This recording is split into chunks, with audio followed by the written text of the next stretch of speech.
Selamat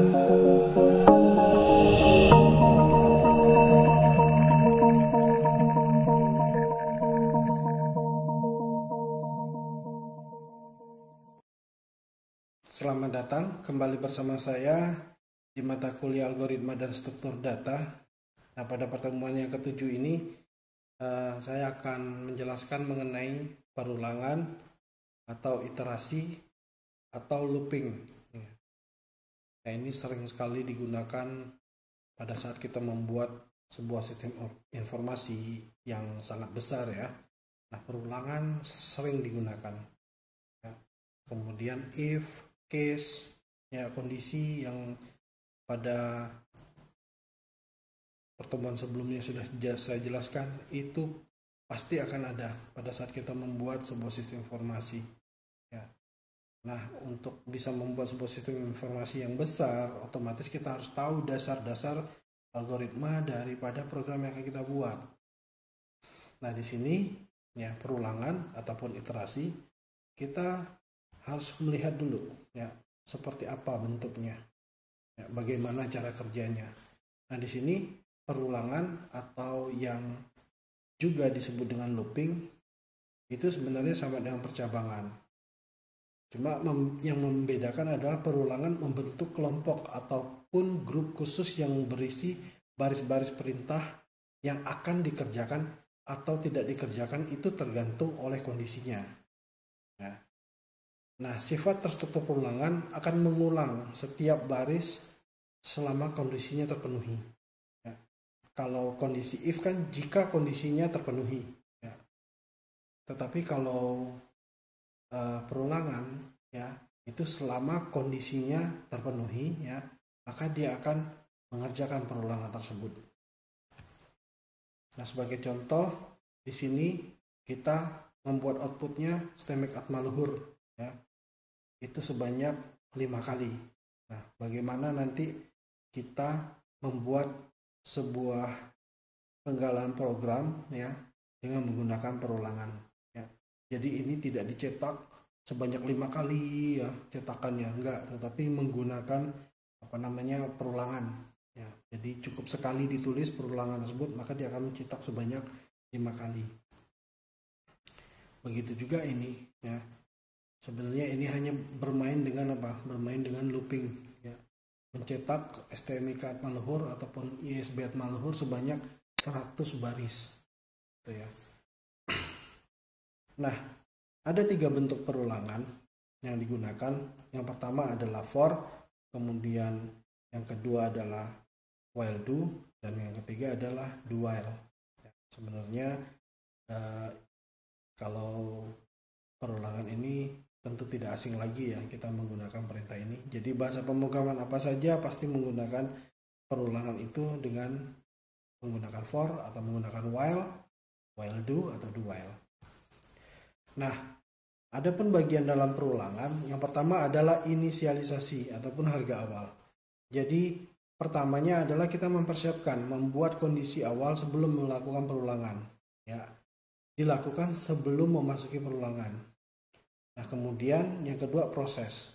Proses itu dia berisi semua proses yang perlu dilakukan secara berulang-ulang. Kemudian ada iterasi. Iterasi adalah kondisi pertambahan agar perulangan dapat terus berjalan. Baru kemudian ada terminasi. Terminasi merupakan kondisi di mana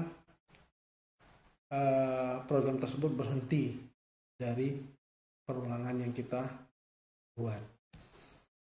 Nah, bentuk umumnya untuk yang for ya kita menggunakan for itu adalah for, kemudian inisialisasinya harga awalnya, ada kondisi, terus kemudian perubahan dari kondisi ya. Kemudian di dalam perulangan itu apa yang mau kita masukkan statementnya, baru kemudian next. Itu adalah bentuk umum dari for. Nah, sebagai contoh di sini ya. Nah, itu tadi yang keluarannya itu ya. STMIC atmaluhur ya. Itu dicetak sebanyak 5 kali. Nah, yang pertama adalah kita memberikan harga awal daripada program tersebut. Di sini harga awalnya I sama dengan 1. I adalah variabel, ya. Variabel untuk dia melakukan perhitungan, perulangan. I tipe datanya selalu berupa angka, ya, integer. Nah, for I sama dengan 1, berarti I-nya sama dengan 1. I lebih kecil sama dengan 5. Artinya apa? Inilah kondisinya. Kondisinya bahwa I-nya kurang dari 5. Jadi kalau I-nya itu lebih dari 5, ya, maka perulangannya akan berhenti. Sedangkan ini adalah penambahannya, perubahan kondisi, ya, I++. Ini sama aja dengan I sama dengan I plus 1. Nah, sebagai contoh di sini, pada saat perulangan ini dijalankan, code STMicad meluhur. Artinya apa? Perulangan ini selama kondisinya benar, ya, maka dia akan melakukan ataupun mencetak STMicad meluhur. Ya, sebagai contoh misalnya, ya, I-nya saat ini adalah 1, ya. 1, kemudian dia cetak STMicad meluhur. Ya. 1 lebih kecil sama dengan 5. Benar kondisinya. Ya, dia cetak STMicad meluhur. Baru 1 ditambah 1, 2. Jadi I-nya sudah 2. Nah, saat I-nya 2, 2 kurang sama dengan 5. Ya. Benar kondisinya. Dia cetak STMicad meluhur lagi. Kemudian dicek lagi. Balik lagi ke perulangannya. Posisinya sekarang I-nya sudah 2. Ya. 2 itu lebih kecil sama dengan 5. Benar. Kalau kondisinya masih benar, dia cetak lagi STMicad meluhur. Ya. Terus sampai pada I-nya itu lebih besar sama dengan 5. Artinya kalau I-nya 6, berarti perulangan tersebut berhenti. Ya. Nah, kalau Anda coba di sini perulangan ini, ya, dia melakukan cetakan sebanyak 5 kali, ya, sesuai dengan kondisinya dan penambahannya, baru kemudian dia cetak selesai. Nah, ini untuk yang for. Nah, sedangkan while, ya, bentuknya, ya, yang pertama adalah inisialisasi, kemudian diikuti dengan while, baru kondisi, baru statementnya, baru di bawahnya change kondisi. Ya. Nah, ini berbeda dengan for. Ya, kalau for langsung satu baris di awal, ya, di mana di dalamnya ada inisialisasi, kemudian kondisi, baru kemudian di sini perubahan kondisinya. Tetapi kalau menggunakan while, ya, di sini inisialisasinya di atas, di depan, kemudian kondisinya ada di sini, baru perubahan kondisinya ada di bawah setelah statement. Ya. Nah, program tadi yang saya menggunakan for, ya, hasilnya sebenarnya sama dengan program yang ini, ya. Cuma perbedaannya adalah yang pertama saya menggunakan for, yang kedua saya menggunakan while. Output yang dihasilkan sama di sini, ya. Nah, konsepnya sama. Nah, jadi dalam perulangan itu tergantung kita senangnya menggunakan perintahnya apakah for ataukah while, ya, seperti itu. Nah, ini silakan Anda coba, nanti hasilnya sama dengan yang for tadi.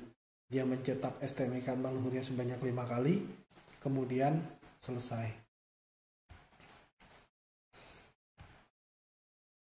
Nah, ini kalau do while, ya.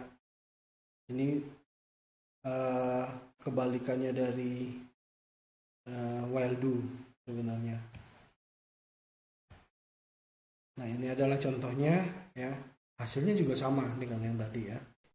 Nah, perbedaannya itu kalau do while adalah posisi while-nya ada di bawah, ya, inisialnya sama, ya, di atas. Kemudian do statement-nya, di mana perubahannya itu di awal, ya, di dalam statement. Baru kemudian while-nya ada di bawah. Nah, nanti kalau dicetak maka sebenarnya hasilnya sama dengan yang sudah kita bahas di for dan while do. Ya, kalau ini do while, perbedaannya hanya posisi bentuk dari listing programnya aja, seperti itu. Oke, nah ini saya punya contoh ya, contoh program. Kita coba lihat ya di sini. Ini saya menggunakan perulangan dengan for ya. Tetapi bedanya kalau ini for-nya itu 2. Tetapi dia tidak berhubungan.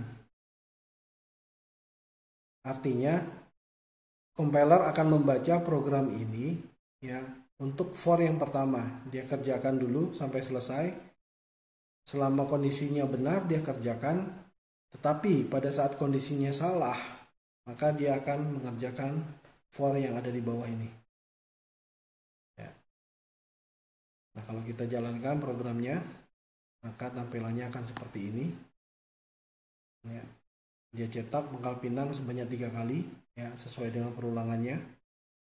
Pada saat kondisinya sudah 4, maka dia keluar dari perulangan ini ke bawahnya. Bangka Belitung dia cetak sebanyak 3 kali sesuai dengan perulangannya ya. Inisialnya 1, kondisinya I lebih kecil sama dengan 3, baru I sama dengan I plus 1. I plus plus sama aja. Oke, terus selanjutnya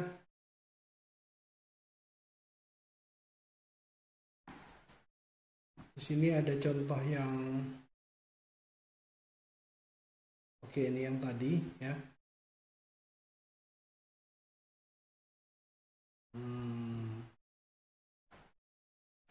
Kita coba yang ini. Nah, kita coba yang ini.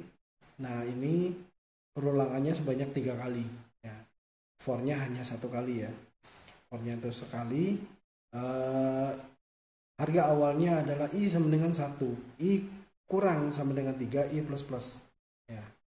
Jadi kalau program ini dijalankan, maka dia akan mencetak pangkal pinang Bangka Belitung itu sebanyak 3 kali. Seperti itu.